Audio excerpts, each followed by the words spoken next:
Sister Mary Catherine sat alone in her small room at St. Elizabeth's Convent. The afternoon sun came through the window and made warm spots on her blanket. She looked at her hands. They were not the same hands she had when she was young. Now, they were wrinkled with blue veins showing through thin skin, her fingers bent in ways they should not because of arthritis. Mary Catherine was 84 years old. She had been a nun for 65 years. In all that time, she had one true love, besides God, the piano. When she was a little girl growing up in Nebraska, her parents bought an old piano from a neighbor who was moving away. They paid $15 for it, which was a lot of money. In 1941, her father, a mailman, had to work extra hours to afford it. Her mother thought it would help their shy daughter come out of her shell. No one expected what happened next. The first time 6-year-old Mary Catherine touched the piano keys, something magical occurred. She didn't just press random notes like most children. She seemed to understand the instrument right away. Within 1 month, she could play simple songs. By the end of the year, her parents had to find her a real teacher. "This child has a gift from God," said Mrs. Gladys Winters, the only piano teacher in their small town. "I've never seen anything like it." By the time Mary Catherine was 12, she could play pieces that college students struggled with. Her small fingers flew across the keyboard, bringing to life the music of great composers like Mozart, Beethoven, and Chopin. When she played, people stopped whatever they were doing to listen. It was as if the music came through her, not from her. "You could play in concert halls someday," Mrs. Winters told her. You could be famous, but Mary Catherine felt pulled in another direction. Every Sunday at church, she felt something special in her heart. She loved the quiet peace of prayer and the gentle sisters who taught at her school. By 19, despite offers from 3 famous music schools, she made her choice. She would become a nun. Her parents were upset. "What a waste of talent," her father said. Her mother cried for days. Mary Catherine knew what she wanted. "I can serve God through music," she told them. "I can teach children who could never afford lessons." And that's exactly what she did. For decades, Sister Mary Catherine taught music at the school connected to her convent in Chicago. Hundreds of children from poor families learned to play. Because of her, some went on to become music teachers themselves. A few became professional musicians. All of them remembered the kind nun with the amazing talent who never made them feel bad when they made mistakes. "Music is a language," she would say. And like any language, you learn it by trying and making mistakes and trying again. For many years, this simple life made her happy. Every morning, she prayed with the other sisters. During the day, she taught her students. And in the evenings, she had 1 hour to herself at the piano in the convent's small music room. This was her special time to connect with God through music. She would play and pray at the same time, letting her soul speak through her fingers. But time changes all things. St. Elizabeth's Convent was getting old, just like many of its sisters. The roof needed fixing. The heating system broke down. Every winter, there were fewer new nuns joining, and the ones who lived there were aging.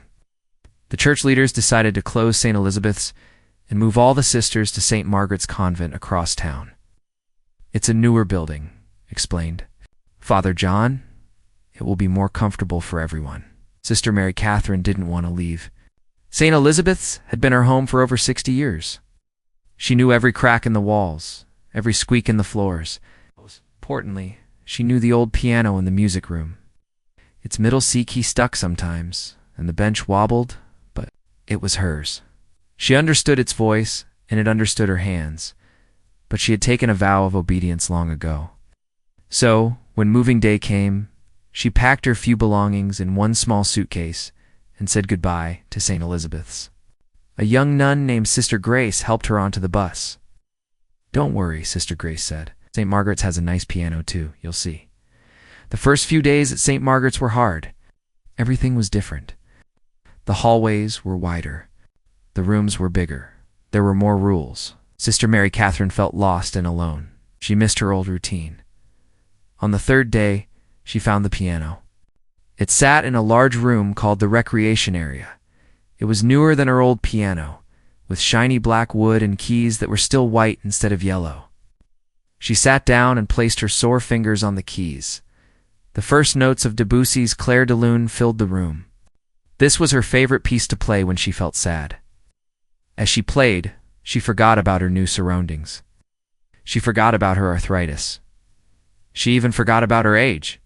The music carried her away to a place where none of these things mattered. She was so lost in the music that she didn't notice Sister Helen, the administrator of St. Margaret's, standing in the doorway. Sister Helen was 42 years old and ran the convent like a business. She had schedules and rules for everything. "Sister Mary Catherine," she said loudly. The music stopped. Mary Catherine turned around, startled. "I'm sorry, were you calling me?" she asked. "I need to explain the rules about the piano," Sister Helen said. "This is the recreation area. It's for everyone to use at scheduled times. We have television. Time from 2 o'clock to 4 o'clock in the afternoon. Piano playing is only allowed from 4 o'clock to 5 o'clock, before dinner." "Oh," said Mary Catherine. "At St. Elizabeth's, I usually played in the evening after dinner." "Oh, this isn't St. Elizabeth's," Sister Helen said. "After dinner is quiet time. Many of our residents are elderly and need their rest. Piano can be heard throughout this wing." Mary Catherine looked down at her hands. "I understand. You're welcome to use the piano during the approved time," Sister Helen added, her voice softer now. Tomorrow at 4 o'clock, after Sister Helen left, Mary Catherine sat very still on the piano bench. Ow! In all her years as a nun, music had been her constant friend. During happy times, sad times, and even during her darkest moments of doubt, the piano had been there for her. Now she would have to wait for permission to play. She would have to watch the clock and stop when her time was up. She closed the lid over the keys gently, like tucking a child into bed. She walked back to her room. She felt older than her 84 years. Arthritis in her hips made each step painful. The small strokes she had suffered last year made her slightly unsteady.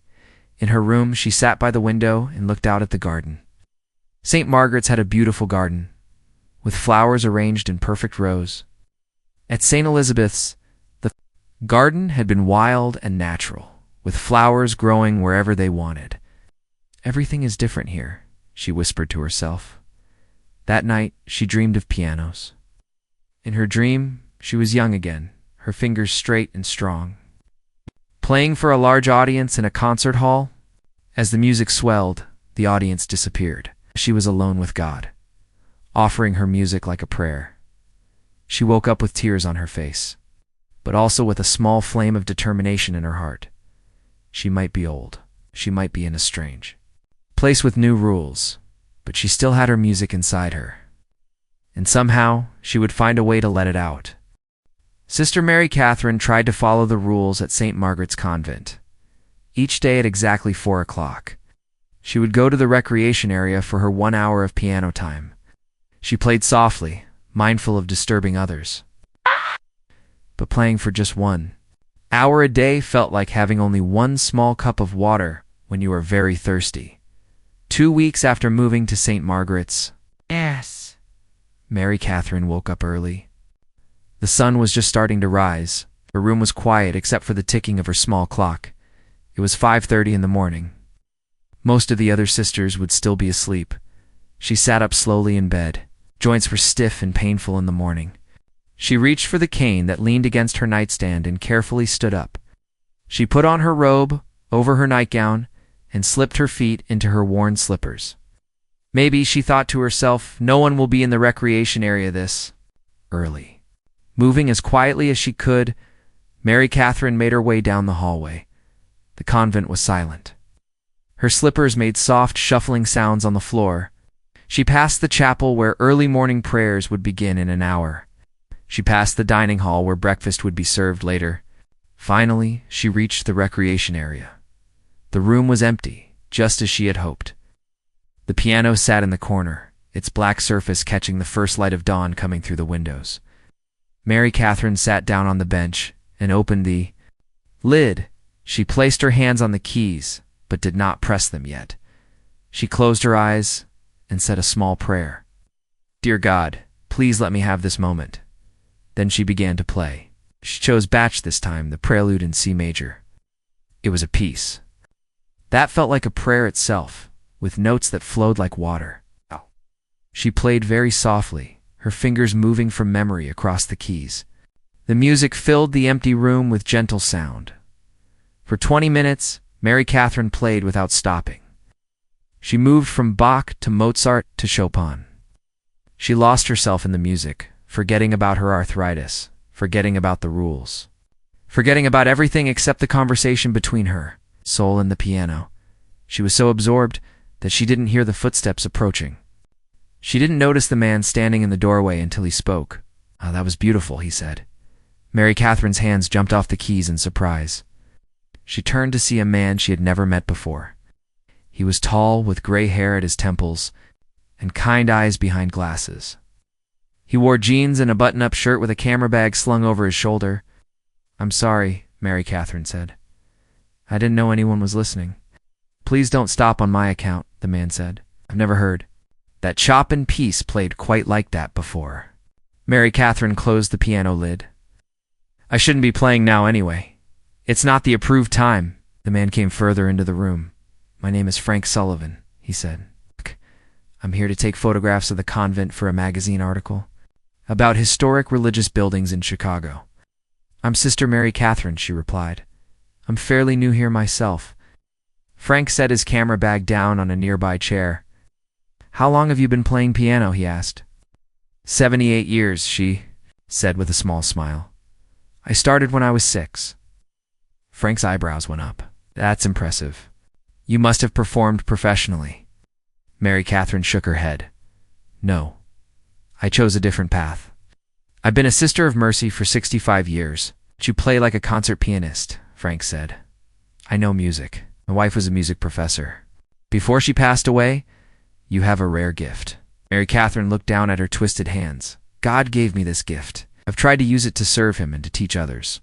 Frank seemed about to say something else when Sister Helen appeared.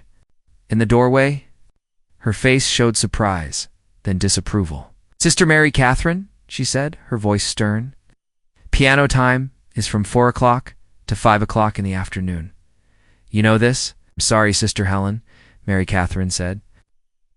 "I woke up early and thought no one would mind if I played quietly." "Rules are rules," Sister Helen said. "And who is this visitor?" "Guests are not allowed in the residential areas without permission." Frank stepped forward. "I'm Frank Sullivan. I had permission from Father Paul to photograph the convent for National Faith magazine. I got a bit lost looking for the chapel." Sister Helen's expression softened slightly. "The chapel is in the east wing. I can show you the way after breakfast." She turned back to Mary Catherine. "Please return to your room and prepare for morning prayers." Mary Catherine stood up slowly, leaning on her cane. "Yes, Sister Helen." As she walked past Frank, he whispered, "I'd love to hear you play again sometime." Later that day, Mary Catherine sat in the convent garden. It was a warm spring day, and many of the sisters were outside enjoying the sunshine. She had found a quiet bench near some rose bushes where she could watch butterflies visit the flowers. "May I join you?" a voice asked. Mary Catherine looked up to see Frank Sullivan standing there with his camera. "Of course," she said, moving over to make room. "Are you finished taking pictures of the building?" "Almost," Frank said, sitting down beside her. "The chapel is beautiful, but I think I found something even more interesting this morning." "What's that?" Mary Catherine asked. "You," Frank said simply. "Your playing it was extraordinary." Mary Catherine felt her cheeks grow warm. "You're very kind, but I'm just an old woman who loves the piano." "No," Frank said. "You're much more than that. I've been thinking about you all morning. I have an idea I'd like to share with you." He explained that besides taking photographs, he also produced videos for a small online channel called Hidden Talents. The channel featured people with amazing abilities who weren't professional performers. "I'd like to record you playing," he said. "Just a simple video, nothing fancy. But I think people would be moved by your music." Mary Catherine shook her head. "Oh, I couldn't. Sister Helen wouldn't approve. My playing is just for God and the other sisters." "What if we got permission?" Frank asked. "What if Sister Helen agreed? Would you consider it then?" Before Mary Catherine could answer, one of the younger nuns came to tell her it was time for her medication. She excused herself, but Frank's question stayed in her mind all day. That evening, after dinner, Mary Catherine was in her room saying her prayers when there was a knock at her door. It was Sister Grace, the young nun, who had helped her on moving day. "Sister Helen would like to see you in her office," Sister Grace said. Mary Catherine felt worried. Had Sister Helen heard about Frank's idea? Was she in trouble for playing the piano this morning? She made her way slowly to Sister Helen's office. To her surprise, Frank Sullivan was there too, sitting across from Sister Helen's desk. "Come in." "Sister Mary Catherine," Sister Helen said. "Mr. Sullivan has been telling me about his idea to record your piano playing for his internet channel." Mary Catherine sat down carefully in the empty chair. "I didn't ask him to do this," she said quickly. "I know," Sister Helen said, "but Mr. Sullivan is very persuasive. He played me a recording he made on his phone this morning of your playing." Mary Catherine looked at Frank in surprise. She hadn't noticed him recording her. "I'm sorry," Frank said. "I should have asked first, but when I heard you play, I knew I had to capture it somehow." Sister Helen folded her hands on her desk. "Must admit I was not aware of the extent of your talent, Sister Mary Catherine. Your playing is quite remarkable." "Thank you," Mary Catherine said softly. "Mr. Sullivan believes that sharing your gift might inspire others," Sister Helen continued. "I've spoken with Father Paul, and we are willing to consider allowing a small recording session, one piece only in the chapel, where the acoustics are better than the recreation area." Mary Catherine couldn't believe what she was hearing. "You would allow this?" "Under certain conditions," Sister Helen said. "It must not interfere with the convent's schedule. It must be a simple recording. With minimal equipment, you must feel well enough to participate." Mary Catherine looked from Sister Helen to Frank and back again. Part of her was scared. She had never played for anyone except her students and the other sisters. But another part of her, a part that had been quiet for many years, felt a spark of excitement. "I would need to practice more," she said.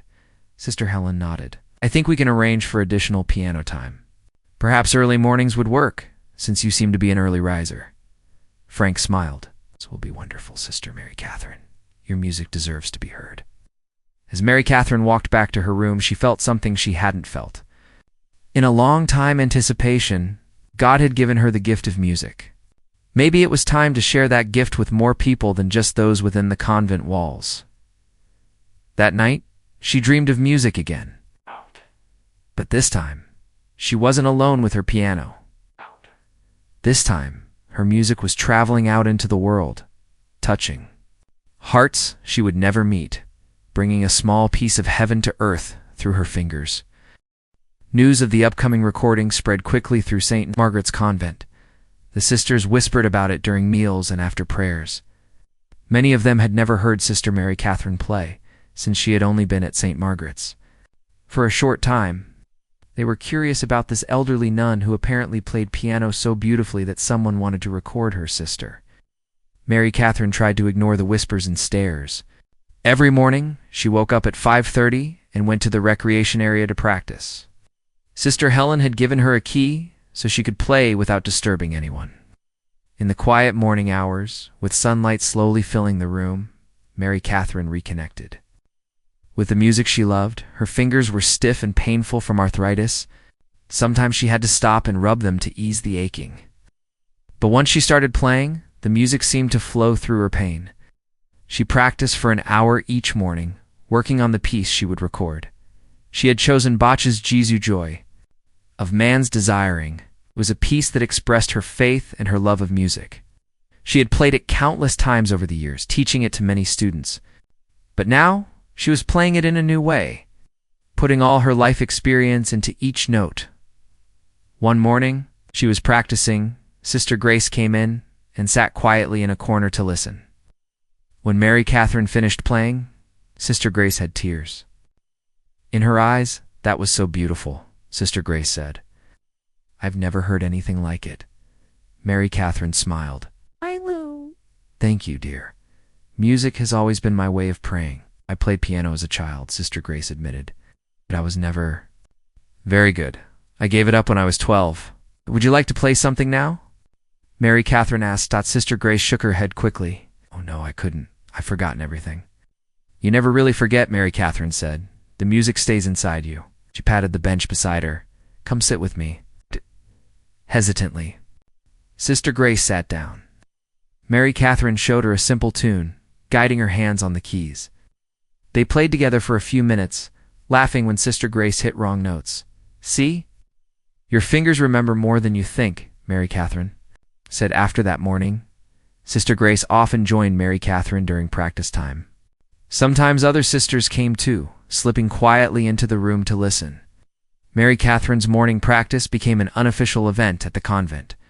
Frank Sullivan visited several times to discuss the recording.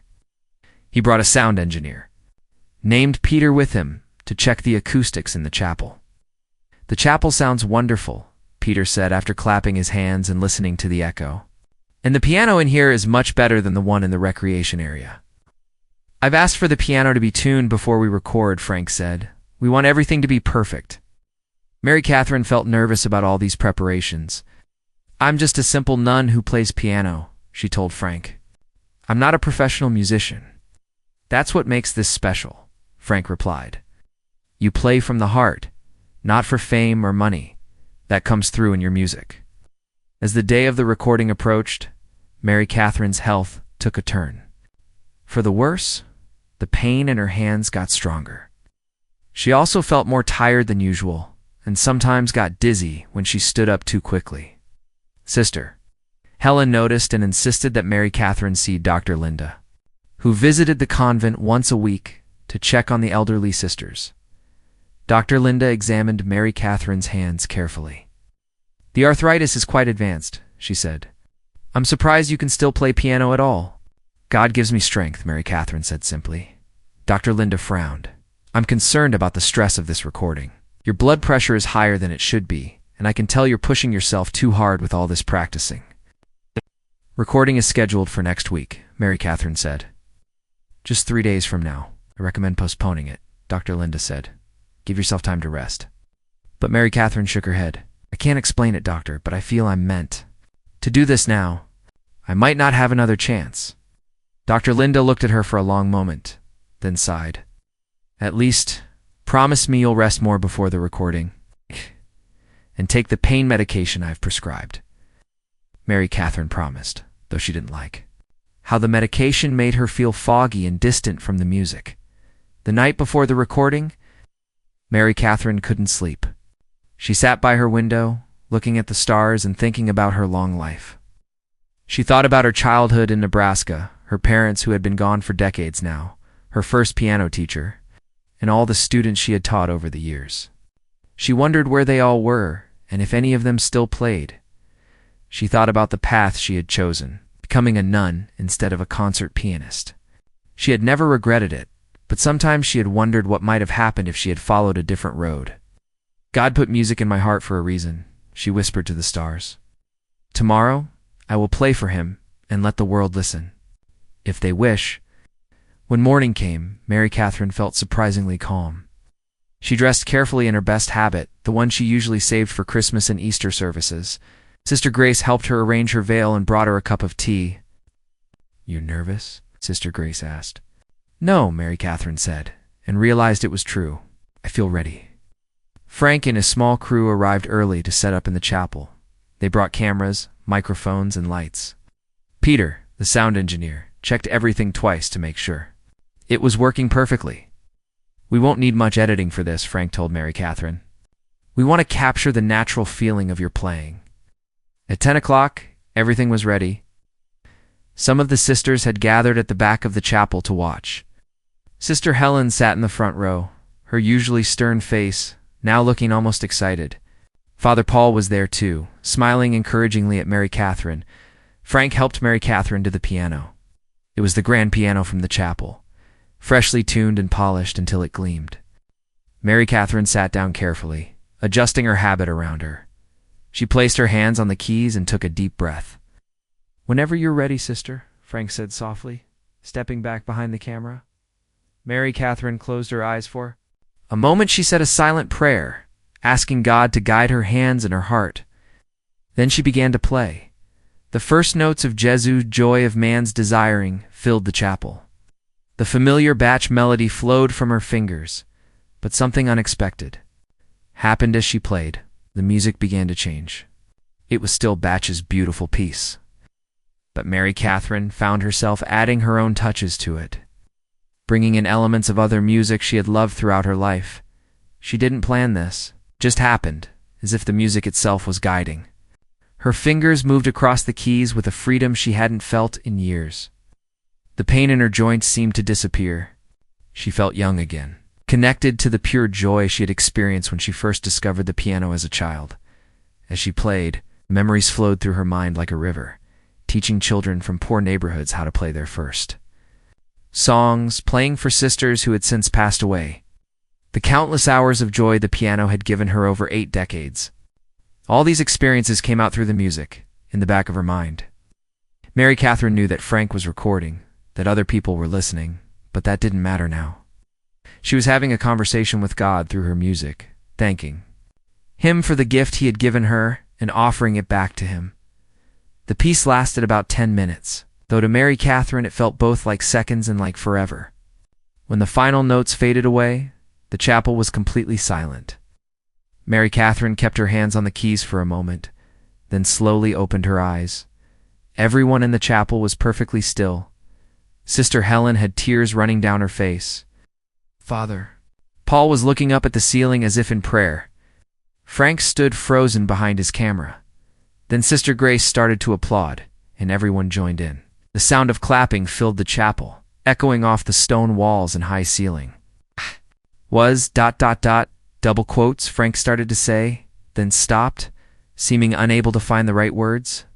Sister Mary Catherine, that was beyond anything I expected. Mary Catherine felt tired, but deeply peaceful. Thank you for giving me this opportunity, she said.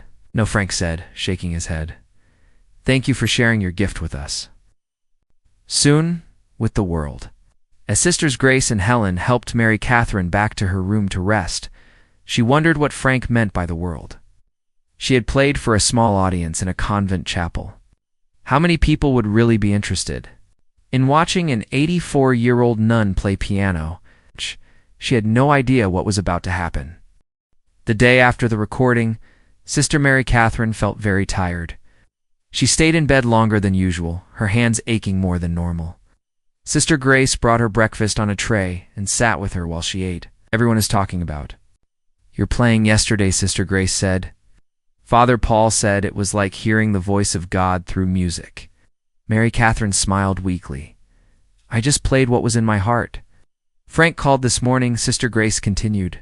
He said the recording turned out beautifully. He's going to put it on his internet channel today. Mary Catherine nodded, though she didn't fully understand what an internet channel was.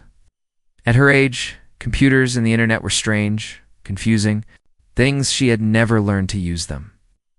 How many people might see it? She asked. Sister Grace shrugged. Frank's channel has a few thousand subscribers. That's what he told Sister Helen. But videos can be shared, so maybe more will see it. A few thousand people seemed like a lot to Mary Catherine. She had never played for more than 100 people at once, and that was years ago at a school recital. The thought of thousands of strangers hearing her play made her nervous. I hope they like it, she said. They will love it, Sister Grace assured her. How could they not? For the next 2 days, Mary Catherine rested. Her body needed to recover from the effort of the performance. She said her prayers, read her Bible, and slept a lot. She didn't even go to the piano, which was unusual for her. Her hands needed rest, too. On the 3rd day after the recording, Frank Sullivan arrived at the convent looking excited. Sister Helen called Mary Catherine to her office, where Frank was waiting with a laptop computer. Sister Mary Catherine, he said, standing up when she entered. I have amazing news. Your video has gone viral. Mary Catherine looked confused. Viral? Am I sick? Frank laughed. No. Viral means the video is spreading rapidly online. People are sharing it with their friends, who share it with their friends, and so on. In just 2 days, over 2 million people have watched you play. Mary Catherine sat down slowly, trying to understand. 2 million people? That can't be right. It is, Frank said, turning his laptop so she could see the screen. Look. Mary Catherine put on her glasses and peered at the screen. She saw herself sitting at the piano in the chapel. The number below the video said 2,347,852. Each of those numbers represents a person who watched you play. Frank explained. But why? Mary Catherine asked. I'm just an old nun playing piano. That's part of the appeal, Frank said. But mostly it's your playing. It's extraordinary. People are commenting that they've never heard Bach played with such emotion, such personal interpretation. He scrolled down to show her some of the comments people had left. This made me cry. I'm not even religious, but I felt something spiritual listening to this. My 5-year-old daughter sat completely still through this whole piece. She usually can't sit still for 30 seconds. I've been a classical pianist for 40 years and I've never heard Jesu. Joy of Man's Desiring played with such depth and originality. Who is this nun?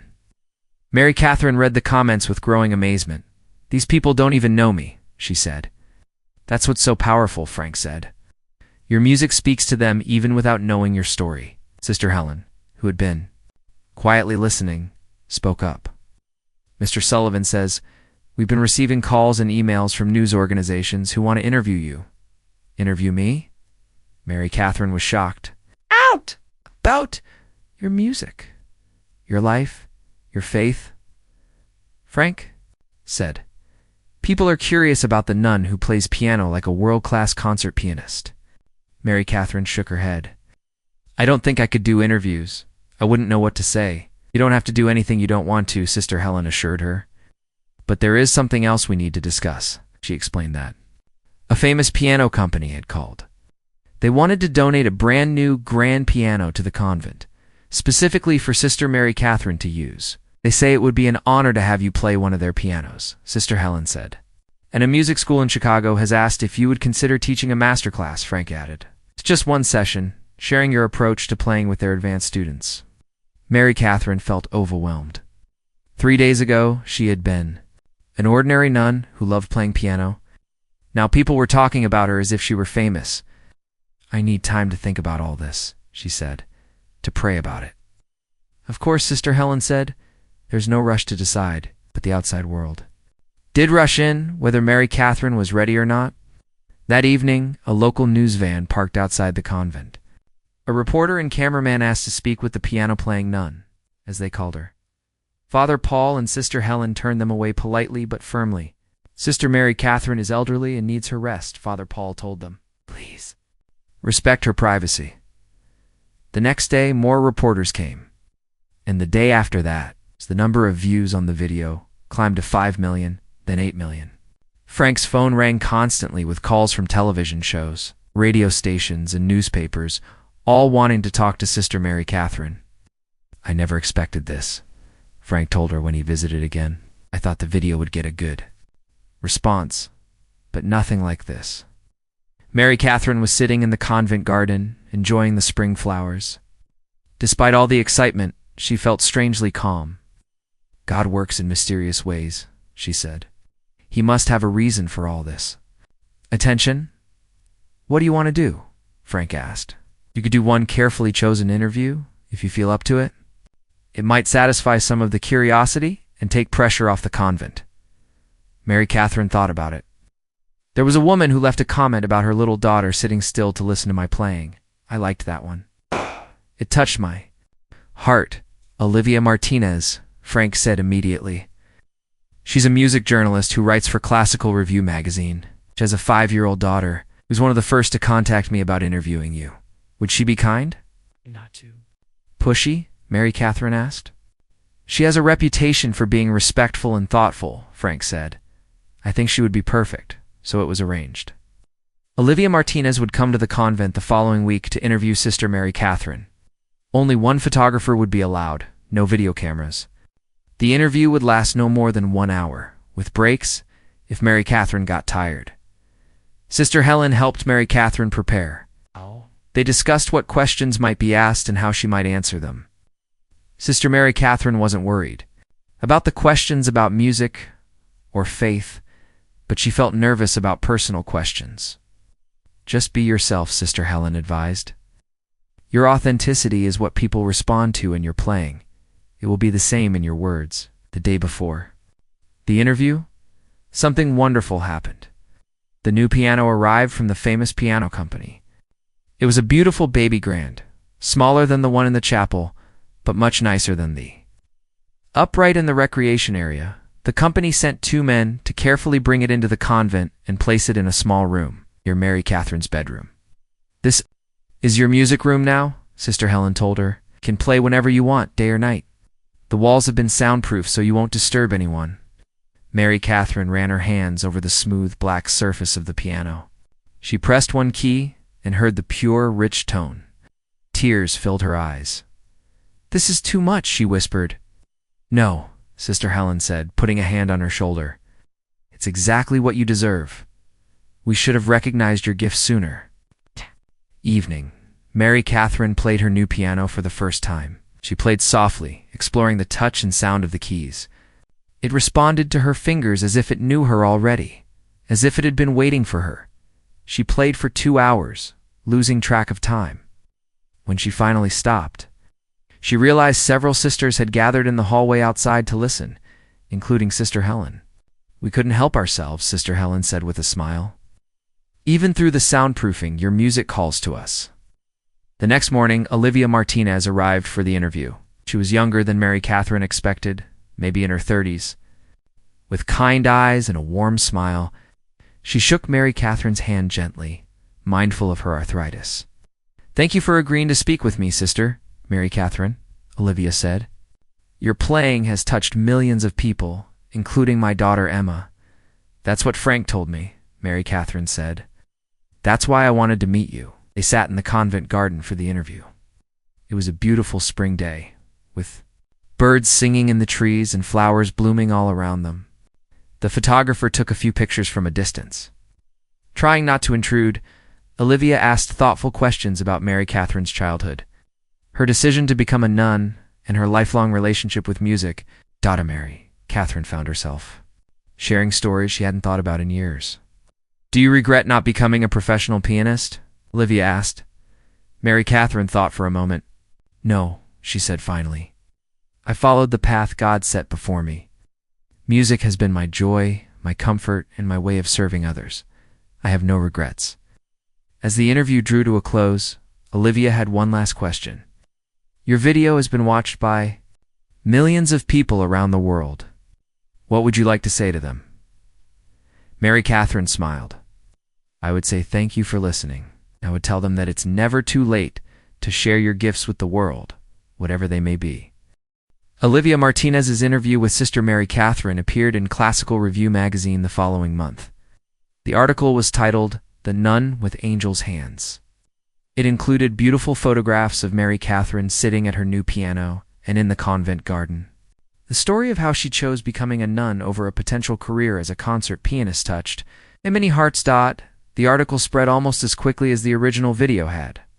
More magazines wanted to write about Sister Mary Catherine. Television shows called daily, asking for her to appear. Even radio stations from other countries wanted to interview her by phone. Through it all, Sister Mary Catherine remained humble. She agreed to just one more interview with a national morning television show that would film at the convent for only 30 minutes. She did not want to travel or spend too much time away from her daily prayers and routines. "Fame is not what I seek," she told Sister Helen. "I only want to play my piano and serve God." Sister Helen nodded. "Your humility is part of what makes your story so powerful. People can tell you aren't playing for attention or praise." The television interview aired on a Tuesday morning. Millions of people watched as Sister Mary Catherine played a short piece and answered a few questions about her life and music. Spoke simply and from the heart. When asked how it felt to become famous at 8 or 4, she laughed softly. "God has a sense of humor," she said. "I've been playing piano for almost 80 years, and only now does he decide to share my music with the world." After that interview, Sister Mary Catherine politely declined all other media requests. Frank Sullivan helped manage the continued interest in her story, working with Father Paul and Sister Helen to protect her privacy while still sharing updates with her growing number of fans. Frank created a special page on his website where people could leave messages for Sister Mary Catherine. Thousands of notes poured in from around the world. Frank printed some of them each week and brought them to the convent for Mary Catherine to read. Many of the messages moved her to tears. I lost my faith years ago after my daughter died.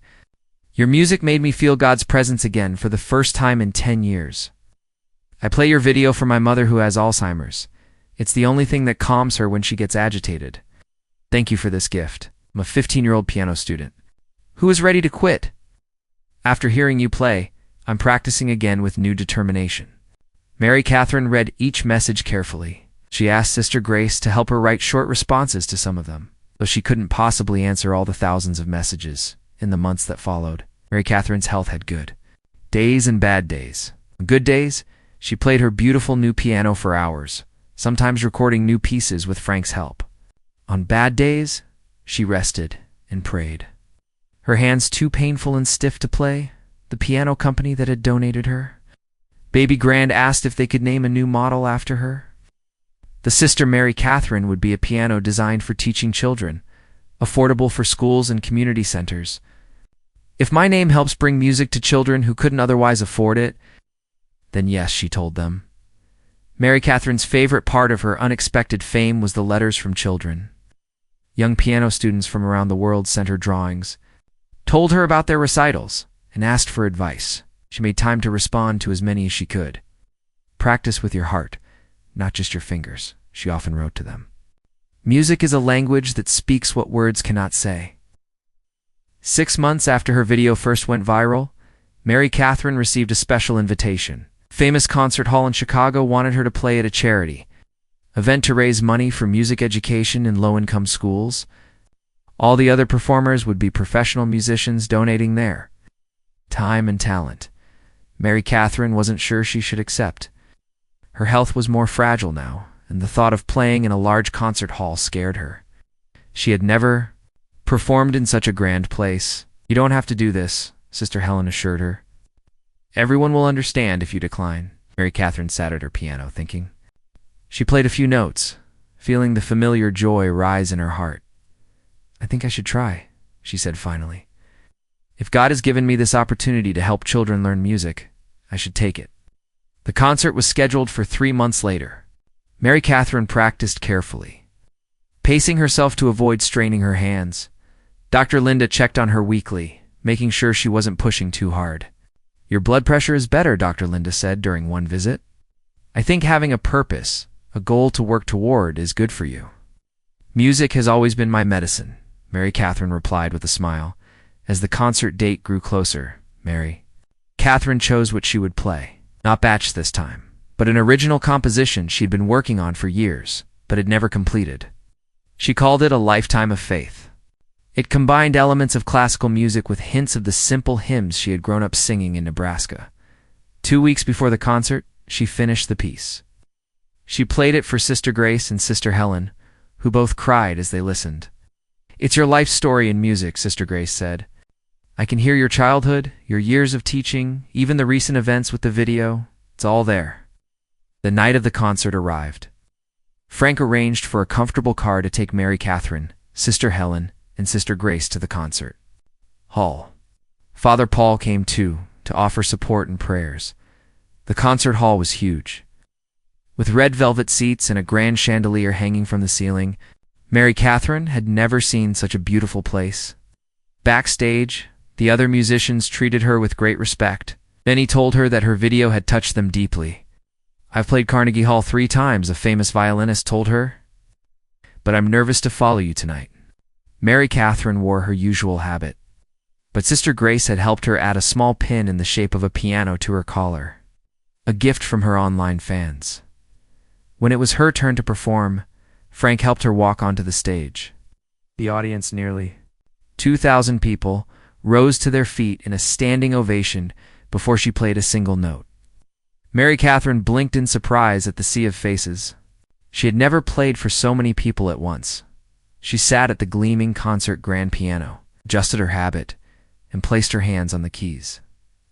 The audience grew quiet. Mary Catherine closed her eyes for a moment, said a silent prayer, and began to play. The music flowed from her heart through her fingers. The pain in her hands seemed to disappear as she played. Her original composition, A Lifetime of Faith, filled the concert hall. It was gentle at times, powerful at others, always deeply emotional. It told the story of a girl who loved piano, a young woman who chose to serve God, a teacher who shared her gift with generations of students, and an elderly nun who suddenly found her music touching the world. When she finished, there was a moment of complete silence. Then the audience erupted in applause and cheers. People were standing, wiping tears from their eyes. Mary Catherine stood slowly and bowed her head in thanks. Backstage, after her performance, a woman approached with a little girl about 6 years old. "Sister Mary Catherine, I'm Olivia Martinez," she said. "We met for the interview. This is my daughter Emma, who sat still for your entire video." Mary Catherine smiled at the child. "Hello, Emma. Do you play piano too?" Emma nodded shyly. "I started lessons after we saw your video. Mommy says I have to practice every day." "Your mother is right," Mary Catherine said. "But remember to play with joy, not just with your fingers." That night, back at the convent, Mary Catherine felt tired but happy. The concert had raised enough money to bring music programs to 15 schools that couldn't afford them before. Children who might never have touched a piano would now have the chance to discover music. In the quiet of her room, Mary Catherine thanked God for the strange and wonderful journey of the past year. From being told she couldn't play piano outside, scheduled hours, to playing in a grand concert hall, life had taken an unexpected turn. Sister Grace came to check on her before bedtime. "Are you all right? Not too tired from tonight?" "I'm fine, dear," Mary Catherine said. "Just thinking about how God works in mysterious ways." "You've touched so many lives," Sister Grace said. "And it all started because you woke up early too. Play piano when you weren't supposed to." Mary Catherine laughed softly. Sometimes breaking a small rule leads to something beautiful. As Sister Grace said goodnight and left, Mary Catherine looked out her window at the stars. Her hands rested in her lap, tired from playing but satisfied. She was 84 years old, and God had given her a new purpose when she least expected. She didn't know how many more days or years she would have to play her beloved piano, but she knew that her music would live on in recordings, in the children who would learn thanks to the charity concert, and in the hearts of millions who had been moved by an old nun who played piano and stunned the world.